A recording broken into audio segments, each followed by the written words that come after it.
பண்ணவையர் புதுவை ஆண்டாள் அரங்கற்கு பண்ண திருப்பாவை பல்வதியம் இன்னிசையால் பாழி கொடுத்தாள் நற்பாமாலை பூமாலை சூடி கொடுத்தாளை சொல்லு. இல்லாமல்ல திருவரங்கத்தான் கிருப்பையினால் நாம் திருப்பாவை அனுபவித்து கொண்டிருக்கிறோம். 12வது பாடல். இது எப்படி ராமபெருமானை பிரியாது தொடர்ந்து அடிமை செய்யும் இளையபெருமாளை போல கிருஷ்ணனுக்கு கைங்கரியத்தில் ஈடுபட்ட ஒருவனுடைய சங்கை எழுப்புகிறார்கள். எப்படி எழுப்புகிறார்கள்?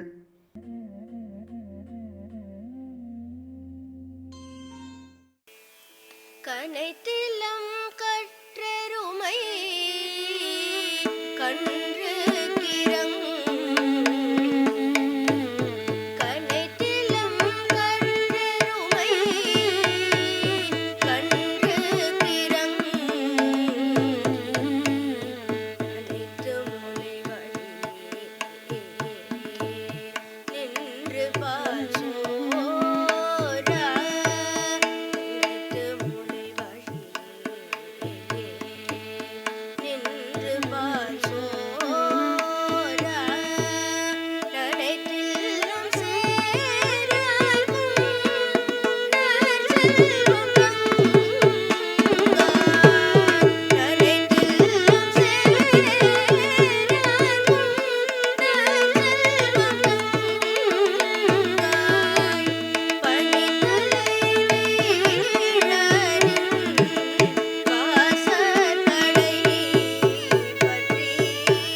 கனைத்திளங்கற்றருமை கன்றுக்கு இறங்கி நினைத்து முலை வழியே நின்றுபால் சோர நனைத்து இல்லம் சேராக்கும் நற்செல்வன் தங்காய் பணித்தலை வீழின் வாசல் கடை பற்றி சினத்தினால் தென்னிலங்கை கோமானை செற்ற மனத்துக்கு இனியானை பாடவும் நீவாய் திரவாய் இனித்தான் எழுந்திராய் ஈதென்ன பேருறக்கம் அனைத்தில்லச்சாரும் அறிந்தேலோர் எம்பாவாய்.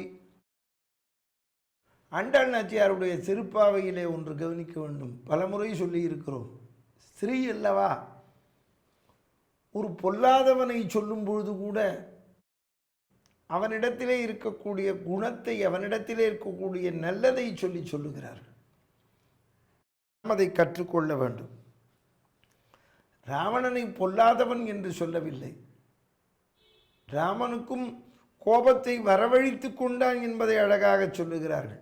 சினத்தினால் தென்னிலங்கை கோமானை செற்ற. தென்னிலங்கை கோமான் ஏனென்றால் சீதா பிராட்டியாக அவதரித்தது பூமியில் தானே.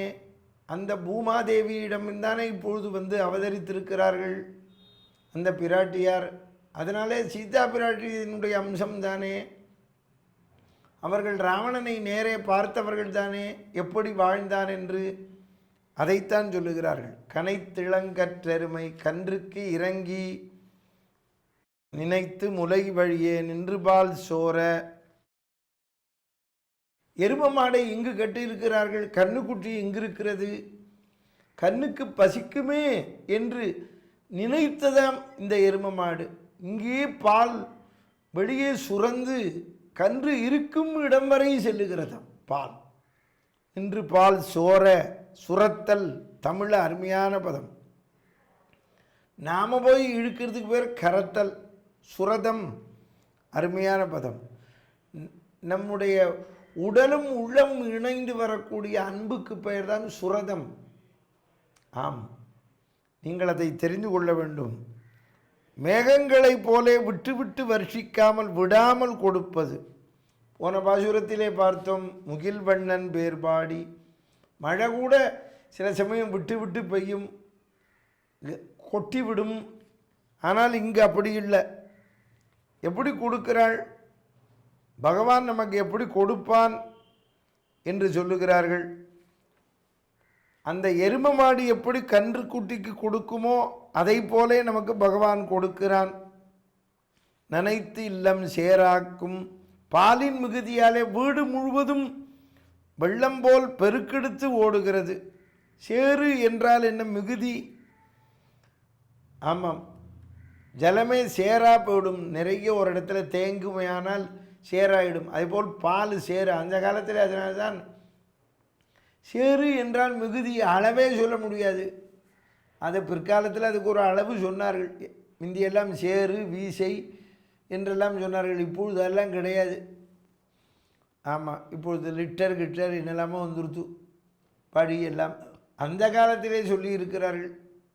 நமது முன்னோர்கள் வாழ்ந்தபோது கூட சொல்லி இருக்கிறார்கள். நாமெல்லாம் கூட பால பருவத்தில் இருந்தபோது அதை காதாலையாவது கேட்டிருக்கிறோம். இத்தனை சேரு இத்தனை வீச அப்படிலாம் சொல்லி இருக்கிறார்கள். கனைத்திளம் கற்றெருமை கன்றுக்கு இறங்கி இறங்குதல். நினைத்து முலை வழியே. எங்கு இருந்தாலும், இப்பொழுது உங்களுக்கு உதாரணம் சொல்ல வேண்டும் என்றால், நம் தாய் எங்கு இருந்தாலும் நம்மை நினைப்பாள். அது இந்த காலத்தில் உத்தியோகத்துக்கு போகிறா தாயார், குழந்தை ஸ்கூலுக்கு போகிறான், வீட்டில் ஃபோன் இருக்குது, செல்ஃபோன் இருக்குது, ஆஃபீஸ்லேருந்து ஸ்கூலுக்கு வந்த குழந்தைகிட்ட பேசுகிறா. அங்கே நான் சமையல் கட்டியில் இந்த இடத்துல இட்லி வைத்திருக்கிறேன், இங்கு நான் அதற்கு தொட்டுக்க வைத்திருக்கிறேன், எடுத்து போட்டுன்னு சாப்பிடு. உத்தியோகத்தில் இருக்கிற தாயார் சொல்கிறா குழந்தைகிட்ட ஃபோன் பண்ணி, இங்கே இருக்குது எடுத்துட்டு சாப்பிடு. அவள் உத்தியோகம் பார்க்க வேண்டியதானே. ஏன் சொல்லுகிறாள்? குழந்தைக்கு தினம் வந்தால் அம்மா இங்கே வச்சிருப்பான்னு தெரியாதா? இல்லை, கன்றுக்கு இறங்கி நினைத்து முலை வழியே. நினைத்து. ரொம்ப பேர் என்ன நினைத்து கொண்டிருக்கிறார்கள், குழந்தையை பிள்ளையாண்டு விட்டால் அவளுக்கு பால் ஊறும் என்று. இல்லை, இந்த குழந்தைக்கு பால் கொடுக்க வேண்டும் என்று நினைத்தால் தான் ஊறும், இல்லையே ஊறாது. மருத்துவனிடத்தில் போய் கேளுங்கள். நினைத்து நினைத்து முலை வழியே நின்று பால் சோர. நனைத்தில்லம் சேராக்கும் நற்செல்வன் தங்காய். நற்செல்வன் ஒருவன் நல்லவனாயிருந்தால் அவன் தங்கையும் நல்லவளாக இருப்பாள். ஆமாம், பொல்லாதவளாக இருந்தாலுமே இல்லை, பொல்லாதவனுக்கும் நல்ல தங்கை இருக்கலாம். சூர்பனையை சொல்லும் பொழுது அரக்கர் குல பாவை ராவணன் நல் தங்கையினர் ஆழ்வார். நல்ல தங்கை. அதைத்தான் இந்த இடத்துல இவர்களை எழுப்பும்போது சொல்லுகிறார்கள். உனக்கு என்ன வேண்டும் என்று கேட்கவில்லை. அந்த கண்ணுக்குட்டியை பார்த்து பசிக்குமே என்று கொடுக்கிறது. நனைத்தில்லம் சேராக்கும். ஆமாம், நற்செல்வன் தங்காய் என்று சொல்லுகிறார்கள்.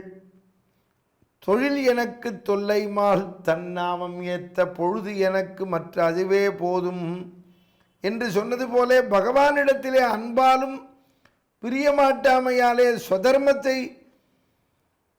விடுகை தோஷமாகும் என்று சொல்வது போலே நீர் இல்லாவிடில் நாங்கள் இருக்க முடியாது என்று இளைய பெருமாள் எம்பெருமானிடத்திலே சொல்லுகிறார்கள். ஜலத்திலே எப்படி மீனும் ஆம்பலும் இருக்குமோ அதை போல நானும் பிராட்டியும் உன்னை பிரிந்து இருக்க மாட்டோம் என்று சொல்வது. லங்கா ராஜ்யமும் நண்பர்களும் செல்வமும் எல்லாம் விடப்பட்டன. என்னுடைய ராஜ்யம் உயிரும் சுகம் எல்லாம் உம்மிடத்திலே அடங்கி உள்ளது என்று விபீஷண ஆழ்வான் சொல்வது போல எம்பெருமானே தந்தையும் தாயும் மனைவியும் மக்களும் உறவினனும் நண்பனும் ரத்தனம் தானியம் ஜனம் வயல் எல்லாமே நீதான். இந்த உலகத்தை அளந்திருக்கிறாய், உன் திருவடிகளை சரணமடைந்தோம். நற்செல்வன், எது செல்வம்? நற்செல்வன், செல்வ வீடனர் ஆழ்வார். செல்வம் என்றால் என்று தெரிந்து கொள்ளுங்கள். ஏற்கனவே பார்த்தோம், வாங்க குடம் நிறைக்கும் வள்ளல் பெரும்பசுக்கள் நீங்காத செல்வம் என்று. நம்மிடத்திலிருந்து நீங்காத செல்வம் நற்செல்வம் எது? பகவான் தான் நற்செல்வம். பகவானை பிரியப்படாது, பகவத் குணம்தான் நமக்கு. பகவானிடத்திலே பக்தி செலுத்த வேண்டும். பகவான் தான் நமக்கு நற்குணத்தில் நிற்பவன். அதனால்தான் தெரிந்து கொள்ள வேண்டும், அவன்தான் நமக்கு எல்லாம் நற்செல்வன். அதைத்தான் இங்கே சொல்லுகிறார்கள். லக்ஷ்மணோ லக்ஷ்மி சம்பன்னகான்னர். தாயாருடைய அந்தஸ்தை கொடுத்தான் பகவான். நாம் பகவானிடத்திலே பக்தி செலுத்துவோமேயானால் அந்த தாயாருக்கு என்ன ஸ்திதியோ நமக்கு கொடுப்பான். குறிப்பாக எல்லாவற்றையும் கொடுப்பான். ஸ்ரீமான், நாம் ஸ்ரீமான் ஆகிவிடுவோம். பின்னாலே சொல்லுகிறார்கள், சொல்லப்போகிறார்கள். இந்த லக்ஷ்மி கடாட்சம் என்று சொல்லுகிறோமே, லக்ஷ்மிநாதன் அங்கு இருக்கிறான் என்று பொருள். லக்ஷ்மி எங்கு வாசம் செய்வாள்? நாராயணன் இருக்கிற இடத்தில். அதனாலே தெரிந்து கொள்ள வேண்டும், மகாலட்சுமி கடாட்சம் ஒருவனுக்கு இருக்கிறது என்றால் பகவான் அங்கு இருக்கிறான் என்று பொருள். ஆமாம், அதைத்தான் இந்த இடத்திலே சொல்லுகிறார்கள். பகவான் எப்படி கிருபை செய்வான்? அவன் நம்மிடத்திலே எந்த குறையையும் பார்க்காமல் கிருபை செல்வான். எல்லாமே அவன்தான். ஊரும் நாடும் உலகம் எல்லாமே அவன். செல்வம் என்றால் தெரிந்து கொள்ளுங்கள், செல்வம் எனும் சொல்லாலேயே பகவத் சம்பந்தத்தை குறிப்பது. ஒப்படி அவளுக்க சம்பத்து கொடவில்லையோ, தாசர்வாள் கேட்கிறார். ஒரு பிடிச்சபடி அவனுக்கு எவ்வளவு ஐஸ்வர்யத்தை கொடுத்தாய் நீ. நாம் பகவானிடத்திலே பிடிச்சபடி அவளை குச்சேலன் கொடுத்தது போல் நாம் பக்தியை கொடுக்க வேண்டும். அவனிடத்திலே பக்தியை செலுத்துவோமானால் நமக்கு எல்லாம் கிடைக்கும். நமக்கு நற்செல்வன் தங்காய். ஆமாம், யார் விபீஷண ஆழ்வானுடைய சகோதரி என்று சொல்வது போலே நற்செல்வன் தங்காய் என்று சொல்லுகிறார்கள். நற்செல்வன் விபீஷண ஆழ்வான் ஸ்ரீராமனுக்கு அடிமை செய்யும் போது அவனுடைய மகள் திருஜடை பிராட்டிக்கு கைங்கரியம் செய்தார் போல், உன்னுடைய தமையன் கிருஷ்ணனுக்கு செய்தது போலே நீ எங்களை நோக்க வேண்டாமோ அந்த திருச்சடையை போலே விபீஷண ஆழ்வான் ராமனுக்கு. அதனால் தான் ஆஞ்சநேயர் விபீஷணனை சரணாகதி செய்ய ஏற்றுக்கொள்ளலாமா என்று கேட்டபொழுது இவன் மகள்தான் திருச்சடை. சீதா பிராட்டிக்கு கைங்கரியம் செய்பவள் தாயாருக்கு. அதனால் நல்லவன் தான். பாருங்கள், இந்த உலகத்திலே தெரிந்து கொள்ள வேண்டும், நாம் இன்னாருடைய பையன் என்று பெயர் வாங்குவதை விட இன்னாருடைய தமப்பனார், அது பொண்ணை பெற்றாலும் சரி பையனை பெற்றாலும் சரி, இன்னார் தகப்பனார்னு பேர் வாங்கணும். ஒரு பெண்ணை பெற்றிருக்கிறோம் என்றால் அந்த புகுந்த வீட்டில் கல்யாணம் பண்ணி கொடுத்த உடனே இவர் ஆறு தெரியுமா, நம்ம ஆற்றுல இந்த நாட்டு பொண்ணு வந்திருக்கிறாளே அவள் அப்பா, இவனுடைய மாமனார், ஓ அப்படியா என்று கொண்டாட வேண்டும். இல்லை, இது யார் தெரியுமா, அதை மாப்பிள்ளை இருக்கிறானே அவனுடைய அப்பா, ஓ அவனுடைய சகோதரன், அப்படியா நம்ம மாப்பிள்ளை தங்கமே அப்படின்னு சொல்லுகிறோம். நாட்டு பொண்ணு தங்கமே. இப்போ அவர்களை வைத்து அவர்களுடைய அம்மா அப்பாவுக்கு பெயர். அதைத்தான் இங்கு சொல்லுகிறார். நற்செல்வன் தங்காய் பனித்தலை வீழனின் வாசல் கடை பற்றி. பனித்தலை வீழனின் வாசல் கடை பற்றி நாங்கள் வந்திருக்கிறோம். எப்படி வந்திருக்கிறோம்? பனித்தலை வீழனின் வாசல் கடை பற்றி. பிராட்டியை பிரிந்த பெருமாள், பிராட்டியை கூட எம்பெருமான் பிரிந்திருக்கிறான். பக்தனை பிரியாதவன். இந்த உலகத்திலே தெரிந்து கொள்ளுங்கள், பகவானை கூட தன் தாயான சீதா பிராட்டியை 10 மாதம் பிரிந்திருந்தான். ஆனால் லட்சுமணனை 10 வினாடி பிரியாதவன். இந்த உலகத்திலே பக்தனை பிரிய மாட்டான். அதற்குத்தான் பரதாழ்வான் பாதுகையை பெற்று கொண்டான். பகவானை விட ஒஸ்தியான வஸ்துவை பெற்று கொண்டான். அவன் பகவானை பிரியக்கூடாது என்பதனால். அதனால்தான் பொறுமையில் பூமாதேவிக்கு சமமானவன் யார்? அந்த பகவான். அதான் பிராட்டியே பூமாதேவியை போல பொறுமை வேணும்னு சீதையா அவதரிச்சா. அதனால தான் 10 மாதம் பொறுமையாக இருந்தா. பூமாதேவிட்டு அவதரிச்சா. நாம் இந்த பூமியில் பிறந்தவாளுக்கு பொறுமை ஏன் முக்கியம் என்று சொல்லுகிறோம். இந்த பூமியில் எப்போ பிறந்துட்டோமோ பொறுமை ரொம்ப அவசியம். அதுக்கு நமக்கு பக்தி செலுத்தினால்தான் வரும். பூமாதேவி மாதிரி பொறுமை மிக்கவள் பூமாதேவி. பொறுமையில் பூமாதேவிக்கு சமமானவர் பிராட்டியை பிறந்த யாரும் பகவானை சொல்கிறப்போ என்ன சொல்கிறா, பூமாதேவிக்கு ஈடான பொறுமை உள்ளவள். மகாபாரதத்தில் குந்தி தேவியை சொல்கிறப்போ சொன்னா பூமிக்கு ஈடான பொறுமை உள்ளவள். பூமாதேவிட்ட பொறுமையை கற்றுக்கணும். அந்த மாதிரி இந்த இடத்திலே சொல்லுகிறார்கள். ஆமாம், தென்னிலங்கை யாரவன் ராமபெருமான் ராவணனால் காயமுற்றதை கண்டதும் கோபம், அவன் காயப்பட்டதுக்கு கவலைப்படலை, அனுமான் காயப்பட்டதை கண்டவுடன் கோபப்பட்டான். தென்னிலங்கை கோமானை செற்ற. பாருங்க, ஆண்டாள் நாச்சியார் தென்னிலங்கை ராட்சசனை வென்றான்னு எழுதலையே. தாயார்கிட்ட கற்றுக்கொள்ளணும் நாம் எல்லாரும். தென்னிலங்கை கோமான், ஏன் அவன் தென்னிலங்கைக்கு ராஜா. அவன் உயர்வை சொல்லுவோமே. இன்னொரு அர்த்தம், சாதாரணப்பட்டவனை போய் ராமன் ஜெயிச்சான்னா பிரயோஜனம் இல்லையே. ராவணன் பலசாலி, கைலாய மலையை பேர்த்தவன், ஐஸ்வர்யம் உள்ளவன், சகல வசதி உள்ளவன், எல்லாம் நிறைந்திருப்பவன். அவனை விட இவன் நிறைந்திருக்கான். அதனால்தான் போய் ஜெயிச்சானான். தென்னிலங்கை கோமானை செற்ற. ஏற்கனவே பார்த்தோம், அந்த செற்றார் திரளடிய சென்றங்கு அந்த இடத்திலே போய் வென்றான் என்று. அதை போல இந்த இடத்திலையும் சொல்லுகிறார்கள். தென்னிலங்கை கோமானை செற்ற மனத்துக்கு இனியானை பாடவும் நீ வாய் திறவாய்.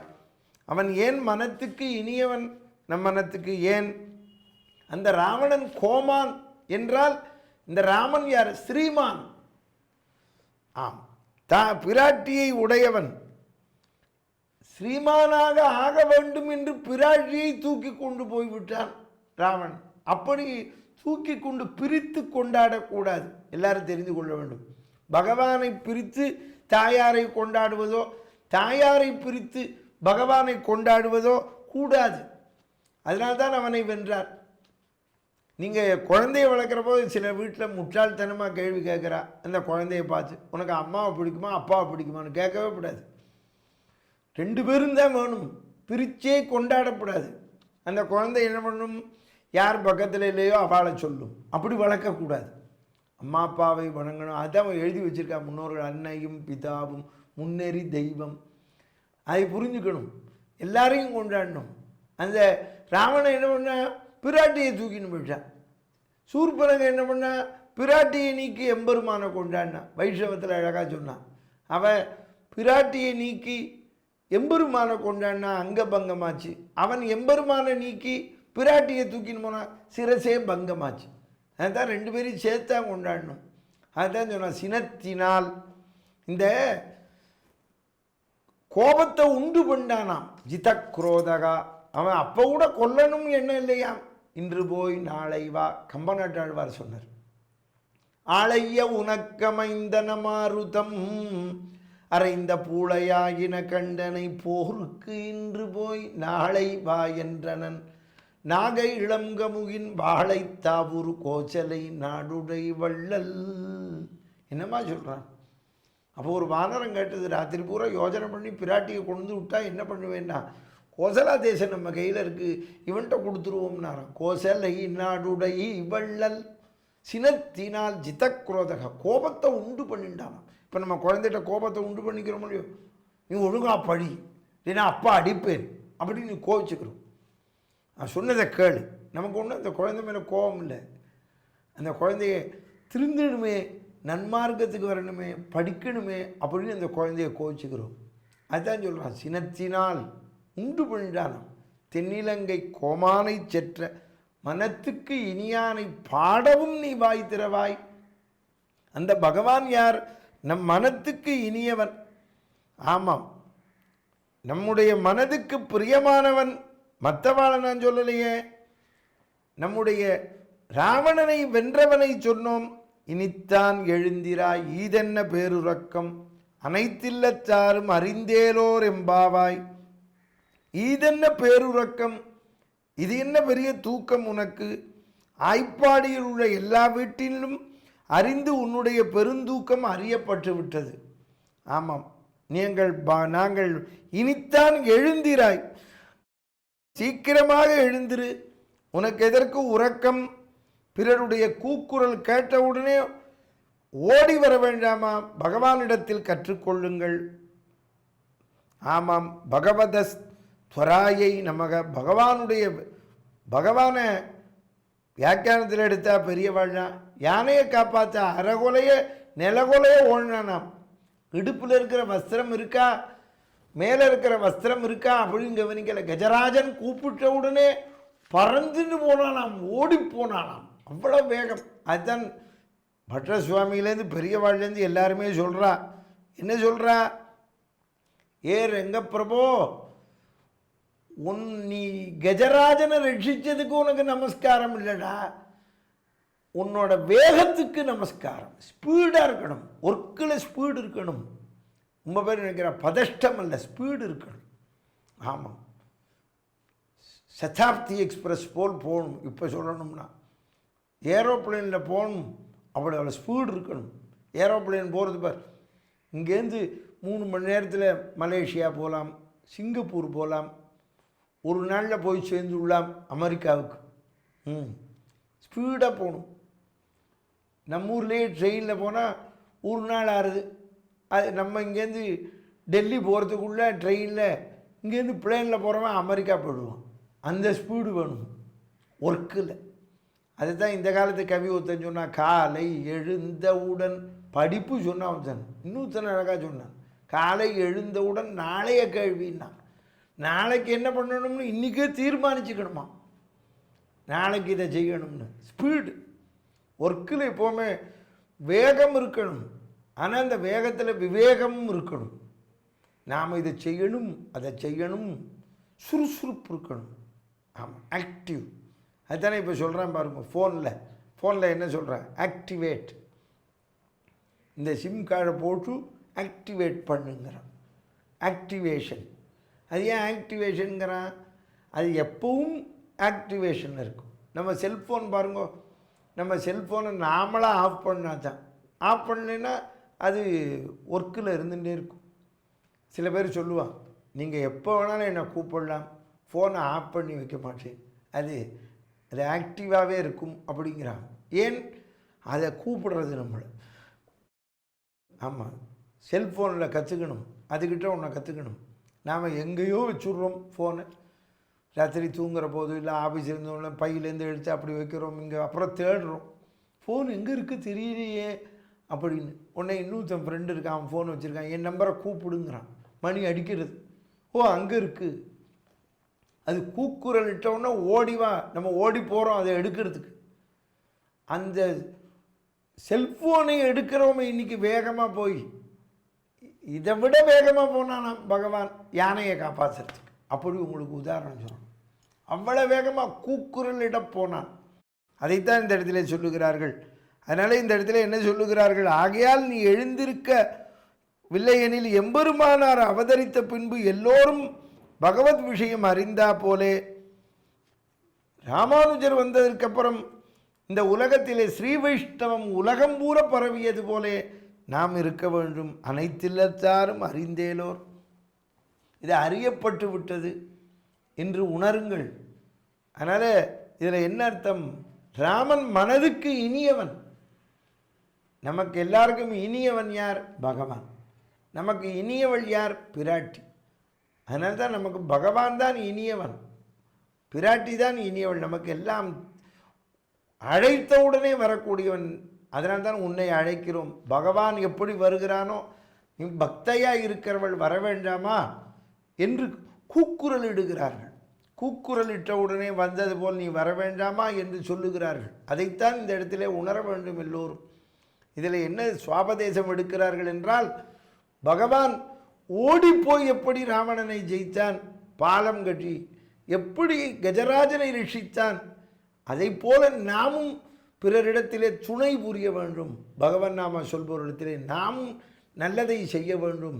அதுதான் நற்செல்வன் செல்வம் என்பது என்ன? பகவான் தான், பகவான் நாமாதான், பகவான் நம்மோடு இருக்கிறான் என்று எண்ணுங்கள். அந்த செல்வந்தான் முக்கியம் என்று கூறி பாதகங்கள் தீர்க்கும் பரமனடி காட்டும் வேதம் அனைத்துக்கும் வித்தாகும் கோதை தமிழை 5 அறியாத மாண்புரை வையம் சுமப்பதும் வம்பு வசுதேவ சுதம் தேவம் கம்சச்சாணூரமர்த்தனம் தேவகி பரமானந்தம் கிருஷ்ணம் வந்தே ஜெகத்குரும் என்று கூறி இந்த அளவில் திருநிறைவு செய்கின்றேன்.